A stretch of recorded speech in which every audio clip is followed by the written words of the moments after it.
কিছুক্ষণ আগে I got the news যে আমাদের একজন সহকর্মী গট সুইসাইড, রিসিলা বিনতে ওয়াজের। ও র্যাম্পে কাজ করতো, মডেলিং করতো। I don't know how to express, মানে কি বলা উচিত আমার জানি না, বাট র্যাম্পে আমি যতগুলো মানুষ দেখেছি আমার দেখা মতে রিসিলা ছিল অসম্ভব বিনয়ী, হাম্বল, মানে অসম্ভব ভদ্র একটা মেয়ে ছিল, অ্যান্ড খুবই ফ্রেন্ডলি একটা মেয়ে ছিল। লাইক এখন আমাদের বলতে হচ্ছে ছিল। আমাদের আসলে এটা কারোর জন্যই আমি চাই না যে কাউকে কারো ব্যাপারে ছিল বলতে হোক, কারণ হচ্ছে যে লাইফ ইজ বিউটিফুল। কেন আমরা নিজের হাতে নিজের লাইফটা শেষ করবো? এন্ড অফ দ্য ডে আমাদের সবারই একটা সময় মরতে হবে, একটা সময় আমাদের ultimate destiny is death. So কেন আমাদের নিজের হাতে নিজের লাইফটা শেষ করতে হবে? কেন আমরা এত সুন্দর একটা লাইফ কে নষ্ট করে দিচ্ছি ফ্রাস্ট্রেশনে, এরকম একটা বাজে ডিসিশন নিয়ে? আমি আজকে আমার পার্সোনাল কিছু কথা শেয়ার করতে চাই। একটা সময় আমারও মনে হতো যে আই শুড কমিট সুইসাইড। হ্যাঁ, ইটস ট্রু। আমি বলবো যে এটা খুব বাজে একটা চিন্তা, এটা মনে হওয়া, কারণ হচ্ছে লাইফ একটাই বাবা। আমাদের বাবা মা আমাদেরকে অনেক কষ্ট করে আজকে এই পজিশনটাতে নিয়ে আসছেন। আমাদের মা 10 মাস 10 দিন আমাদেরকে পেটে রেখে আজকে এত বড় করছেন, কষ্ট করে আমাদেরকে জন্ম দিচ্ছেন। আমাদের এরকম একটা সুইসাইড, হয়তো কোনো একটা মানুষের জন্যই হয়তো কেউ সুইসাইড করে, বা কোনো একটা মানুষ থেকে কষ্ট পেয়েই হয়তো কেউ এই সুইসাইডের পথটা বেছে নেয়। বাট কেন আমাদের কি একবার মনে হয় না যে আমার মাটার কি হবে? আমার বাবাটা যখন জানবে যে তার মেয়েটা আর নাই বা তার ছেলেটা আর নাই, তখন আমার এই যে বাবা এত কষ্ট করে চাকরি করে আমাদের জন্য টাকা উপার্জন করতেছে, সেই মানুষটার কি ফিলিংস হবে? বা এই যে মাটা আমাদেরকে জন্ম দিচ্ছেন বা আমাদেরকে পেটে রাখছেন, কত আশা নিয়ে বড় করছেন, ওই মাটার কি হবে?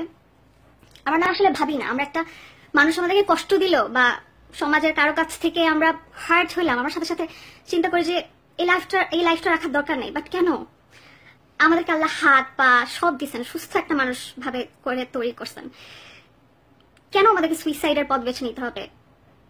যাদের হাত নাই, যাদের পা নাই, এমন অনেক মানুষ বেঁচে আছেন সমাজে যে যারা ওই হাত না থাকা অবস্থায়ও পা দিয়ে লিখে পরীক্ষা দিয়ে জীবনের স্বপ্ন দেখেন।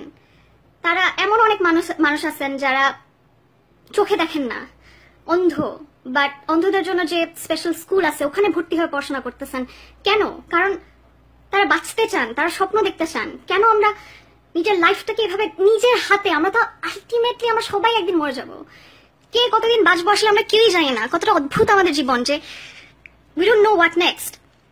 আজকে আমি যখন একটু আগে নিউজটা পড়লাম, আমি ভাষা হারাই ফেলছি। মেয়েটার এত সুন্দর একটা ফুটফুটে বাচ্চা আছে, আমার জাস্ট মনে হচ্ছে যে ওর বাচ্চাটা যখন মামা করে ডাকবে, ওই বাচ্চাটাকে কে বুঝাবে যে ওর মা আর আসবে না?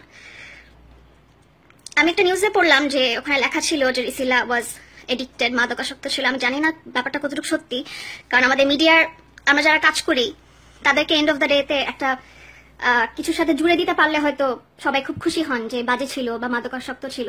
যদি সত্যি সে মাদকাসক্ত হয়ে থাকে তাহলে নিশ্চয়ই দ্যার মাস্ট বি রিজন, নিশ্চয়ই সে মানসিকভাবে খুব ফ্রাস্ট্রেটেড ছিল। তা না হলে একটা মেয়ে, এত সুন্দর একটা ফুটফুটে বাচ্চা যে তাকে মা বলে ডাকে, তাকে রেখে এই দুনিয়া ছেড়ে যাওয়ার সাহস নিশ্চয়ই করতো না। নিশ্চয়ই ওখানে কোনো রিজন ছিল। বাট তাও আমি বলবো যে যদি কোনো সার্টেন কারোর জন্য বা কোনো কারো কথায় বা কারো কোনো আচরণে কষ্ট পেয়ে যদি এই মেয়েটা সুইসাইড কমিট করে থাকে, তাহলে সেটা কি ঠিক? আমি বলবো না, কারণ তার বাচ্চাটা কি অপরাধ ছিল? বাচ্চাটা এখন কাকে মা ডাকবে বা বাচ্চাটা এখন কি হবে, তার একবার ভাবা উচিত ছিল। আমি আমার ব্যক্তিগত জীবন থেকে বলবো যে আমার সম্পর্কে কথা বলি। আমার একজনের সাথে সম্পর্ক ছিল মিডিয়াতে আসার কয়েক বছর পর।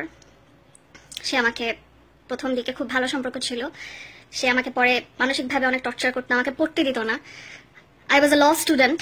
আমার বাবা মার অনেক স্বপ্ন ছিল যে আমি ব্যারিস্টার হব, কিন্তু সে ইন্টেনশনালি আমাকে আমার পরীক্ষার আগে বা পড়াশোনার আগে আমাকে মেন্টালি টর্চার করতো, পড়তে দিত না। এবং সবসময় একটা কথাই বলতো, আমার লন্ডন চলে যাওয়ার কথা ছিল, বাট সে আমাকে যেতে দেয়নি বা আমি তার কারণে যাইনি। সে আমাকে সবসময় বলতো এত পড়ালেখা করে কি হবে, তুমি কি আর 2টা দিন বেশি বাঁচবা, আলটিমেটলি তো আমাদের সবার মরে যেতে হবে, ব্লা ব্লা ব্লা স্টাফ। সে আমার ফেসবুক হ্যাক করে রাখে, দিনের পর দিন, 2 বছর 3 বছর আমার ফেসবুক হ্যাক ছিল। আমার লাইফটা আসলে একটা বক্সের মধ্যে বন্দি হয়ে গিয়েছিল। আমি ক্লাস করতাম, ক্লাস করে বাসায় আসতাম, আমার লাইফে কোনো এন্টারটেনমেন্ট ছিল না। একটা মাত্র ফেসবুক ছিল যার মাধ্যমে আমি আমার ফ্যানদের সাথে কমিউনিকেট করতে পারতাম, ভাল লাগতো, ফ্যানরা লাইক দিলে, কমেন্ট দিলে, দেখলে ভাল লাগতো। আমি কাজও খুব কম, সবাই জানে যে আমি কাজ খুব কম করতাম, পড়াশোনার প্রেশার ছিল, প্লাস আমি যে ফ্যামিলি বিলং করি অনেক কিছুই সাপোর্ট করতো না, অনেক কাজে আমি ছেড়ে দিয়েছি সবকিছু চিন্তা করে। এই মিডিয়া আমাকে অনেক কিছু দিয়েছে, এই মিডিয়ার কাছে আমি অনেক বেশি গ্রেটফুল। বাট মিডিয়ার অনেক মানুষ আমাকে অনেকভাবে অপমানিত করেছে জাস্ট বিকজ অফ তাদের নোংরা প্রপোজাল আমি মেনে নিতে পারিনি বা খারাপ কিছু করতে পারিনি। আমি লাক্সের উইনার হওয়া সত্ত্বেও আমি লাক্সের অনেক বড় বড় যেসব কম্পিটিশন হতো আমি কখনো ইনভিটেশন পেতাম না, আমাকে এভাবে অপমান করা হতো জাস্ট বিকজ অফ কিছু সার্টেন পিপলের সাথে আমার ওই রিলেটেড সম্পর্ক ছিল না, বাট আমি ওই রিলেটেড সম্পর্ক কখনো করতে রাজি হইনি। তাই আমাকে অনেক বড় বড় প্রজেক্ট থেকে বাদ দিয়ে দেওয়া হয়েছে জাস্ট বিকজ অফ, সোজা বাংলায় যেটা বলে যে আমি স্যাক্রিফাইস, মানে খারাপ কাজ করতে পারিনি। বাট এন্ড অফ দ্য ডেতে কিন্তু আমার শুনতে হয় যে মিডিয়ার মেয়ে মানেই নষ্ট। তো যখন আমার যে ছেলেটার সাথে সম্পর্ক ছিল সেই ছেলেটা যখন আমাকে টর্চার করতো, পড়ালেখার কখনো সাপোর্ট করতো না বা পড়তে দিত না, আমার রেজাল্ট খুব খারাপ হয়, আমি আজকে ব্যারিস্টার হতে পারি নাই। আমার বাবা মার স্বপ্ন আমি নিজের হাতে ধ্বংস করছি just because of that relationship. And suffer কিন্তু আমার বাবা মা, অ্যান্ড স্টিল তারা আমাকে অ্যালাউ করেছেন নতুনভাবে সবকিছু করার জন্য, পড়াশোনা করার। আমি পড়াশোনা করছি, কিন্তু ওই সময়টা যখন আমাকে এভাবে টর্চার করা হতো আমার মনে হতো যে আই শুড কমিট সুইসাইড। ওই সময় আমার মনে হতো যে আমার দুনিয়াটা, মানে আমাকে এত মেন্টালি টর্চার করা হতো, আমার ফেসবুকটা নিয়ে নেওয়া হয়েছে। কারণ আমি প্রায় তাকে ভয় দেখাতাম যে because I was not happy with him, like আমি তাকে বলতাম যে আমি তোমাকে ছেড়ে চলে যাবো, আমি ফেসবুকে সবাইকে জানাই দিব যে লাইক তোমার সাথে আমি থাকতে চাই না, বা ফেসবুকে সবার জানা উচিত যে we are not in relationship. তখনই সে আমার ফেসবুকটা হ্যাক করে, মানে আমি তাকে দিয়েছিলাম আমার আইডি, পাসওয়ার্ড অ্যান্ড সবকিছু, সিকিউরিটি কোয়েশ্চেন সে সবকিছু হ্যাক করে নেয়। 2-3 বছর সে আমাকে লিটারেলি একটা বন্দি একটা জীবনের মধ্যে ফেলে দেয়। তখন আমার মনে হতো যে মানে এত টর্চার ফিল করতাম, আমি পড়াশোনা করতে পারতাম না, কোনো কিছুতে মন বসাতে পারতাম না, ফেসবুক ছিল না, একটা দমবন্ধ একটা লাইফ ছিল আমার। তো আমি কিন্তু সুইসাইড করিনি।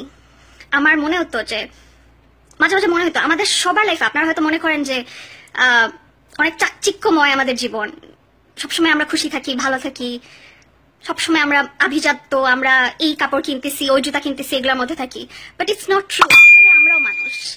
তো ওই সময়টা আমারও মনে হতো যে আই শুড কমিট সুইসাইড, আমার এই লাইফটা রেখে কি লাভ, এত এত অত্যাচার, এত পড়াশোনা করতে পারতেছি না, ফেসবুক নাই, কারোর সাথে কমিউনিকেট করতে পারতাম না, আমার বেস্ট ফ্রেন্ডের সাথে আমার রিলেশন খারাপ করে দিছিল, বলতো যে ওই মেয়েটার সাথে মিশবা না, এই না ওই না, ব্লা ব্লা ব্লা স্টাফ। এন্ড আমার তখন ওর কথা শুনতে হতো because you know love is blind. And আপনি যখন কাউকে পছন্দ করবেন মন থেকে, আপনি দুর্বল থাকবেন তার প্রতি, আপনার তখন মনে হবে যাচ্ছে ঠিক আছে তার কথাই শুনি। তার একটা সময় ওই বলা যায় জেল থেকে আমি পালাই আসছি, অ্যান্ড এখন কিন্তু আমি ভালো আছি, আমি কিন্তু সুইসাইড করি নাই, আমার লাইফ কিন্তু থেমে থাকে নাই। অ্যান্ড সবচেয়ে মজার ব্যাপার হচ্ছে যে আমি একবার একটা অ্যাডভার্টাইজমেন্ট করছিলাম মিনা বাজারের, তো ওখানে আমাকে স্ক্রিপ্ট এরকম ছিল যে হাজব্যান্ডের সাথে ঘুম থেকে উঠবে ওয়াইফ নাইটি পরে, অ্যান্ড ঘুম থেকে উঠাবে বউটা, আপনারা হয়তো দেখেছেন অ্যাপটা, যে উঠো বাজার করতে যেতে হবে। আমার সেই ছেলে বন্ধু আমাকে মানসিকভাবে এত টর্চার করেছিল যে তার বাবা মা হুজুর, এটা রোজার সময় টিভিতে অন এয়ার হবে, তার বাপ মা কি নোংরা ভাববে আমাকে। এখানে কোনো নোংরামি ছিল না, একটা অ্যাডভার্টাইজমেন্ট ছিল, আমি ঘুম থেকে উঠবো, আমার হাজব্যান্ডকে ঘুম থেকে উঠাবো, বলবো বাজার করতে যেতে, তখন সে বলবে মিনা বাজার আছে সামথিং। এটা নিয়ে সে আমাকে এত মেন্টালি টর্চার করেছিল, আমার মনে আছে ওই রাতে আই ডিসাইডেড যে আমি এত গিলটি ফিল করেছিলাম যে আসলে মনে হয় আমি অনেক বড় ভুল করে ফেলেছি, আই শুড কমিট সুইসাইড। সারা রাত আমি জিনিসটা নিয়ে ভেবেছিলাম, আমি সারা রাত নিজেকে প্রশ্ন করেছিলাম যে আমার কি সুইসাইড করা উচিত। বাট পরক্ষণে আমার মনে হয়েছে যে না, কেন, কিসের জন্য, আমি কি করছি, কি ভুল করছি, আমার আজকে যদি আমি এই কাজটা করি আমার মার কি হবে, আমার বাবার কি হবে, তারা কতটুকু কষ্ট পাবে, আমার বোন, আমার যেসব রিলেটিভ আছে যারা, আমার মা আমার বাবা যারা অনেক স্বপ্ন নিয়ে আজকে আমাকে এত বড় করছে, তাদের কি হবে? হয়তো আজকে এই ফেসবুকে লাইভটা করার পিছনে রিজনটা হচ্ছে এখানে অনেক মানুষ আছেন আপনারা, যে কোন একটা মেয়ে হয়তো একটা ছেলের কাছ থেকে কষ্ট পাইছেন, বা কোন একটা ছেলে হয়তো একটা মেয়ের কাছ থেকে কষ্ট পাইছেন। তো একটা মেয়েই তো বা একটা ছেলেই তো, আপনি ধরলাম আপনি তাকে খুবই ভালোবাসেন, কিন্তু এমন কি হতে পারে না যে আপনি যদি আজকে সব বাদ দিয়ে মুভ অন করেন, পড়ালেখা করেন, কষ্ট করেন, হয়তো এর চেয়ে অনেক ভালো একটা মেয়ে বা ভালো একটা ছেলে আপনার জন্য ওয়েট করছে।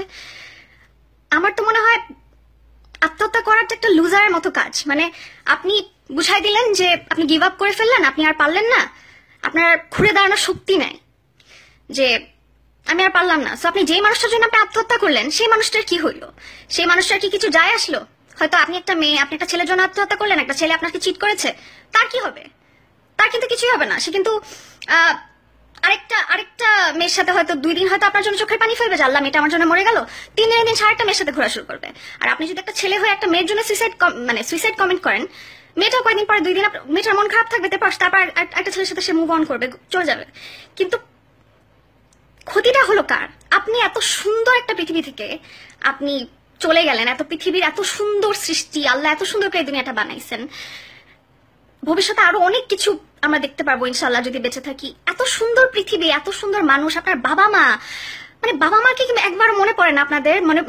মনে যারা সুইসাইড করছে তাদেরকে একবার মনে হয় না যে আমার মাটার কত কষ্ট হবে, আমার মাকে কে বুঝাবে, বা আমার বাবাটার কত কষ্ট হবে, যে লোকটা সারা জীবন আমাদেরকে আগলায় রাখছেন, মাথার ঘাম পায়ে ফেলে আমাদের জন্য টাকা রোজগার করছেন, স্বপ্ন দেখছেন যে আমার মেয়েটা ছেলেটা অনেক বড় হয়ে বলবে যে এই যে রহিমের বাবা, দেখছো রহিম আজকে এত বড় হয়েছে, এই যে করিমের বাবা বা সামথিং। লাইক আপনারা কি চান না আপনাদের বাবা মাকে প্রাউড ফিল করাতে? আমার প্রায় মনে হইতো যে